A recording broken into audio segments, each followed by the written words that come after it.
Сегодня ко мне одна пожилая женщина подошла и говорит: батюшка, объясните мне одну вещь. Я говорю: ну давай, попробуй. Что иногда бывают такие вопросы задают, что и не ответишь. Вот я, говорит, когда, ну она уже пожилая, говорит, когда мне нужно в храм, я поднимаю руку, останавливается машина, и меня везут. Если за рулем мусульманин, он с меня денег не берет. Говорит, ну не может сын брать деньги с матери, тем более, когда она едет молиться. А если останавливается русский, крещеный, то он говорит, это моя работа, и берет деньги. А я говорю, да очень просто. Эти мусульмане гораздо ближе ко Христу, чем те крещенные водители, которые, может быть, даже когда-то и в церковь приходят на Пасху там или еще что. Потому что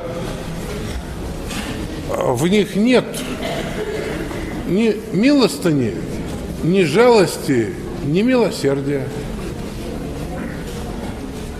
Вместо того, чтобы уцепиться за бабушку и сказать, а дай я тебя еще покатаю, давай я тебя и в прачечную свожу, и за квитанцию заплачу, давай я тебя в магазин свожу, и сумки отнесу на твой этаж.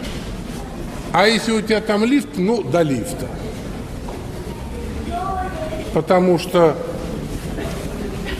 это есть угодно Богу. И вот так интересно. То, что угодно Богу, современный мусульманин знает. А то, что угодно Богу, современный крещеный не знает. И кто же ближе к Богу? Поэтому будущее за этими мусульманами. За ними будущее. Они будут населять эту землю. Потому что современным крещенным это все не нужно. Они и горячие, они и посты соблюдают.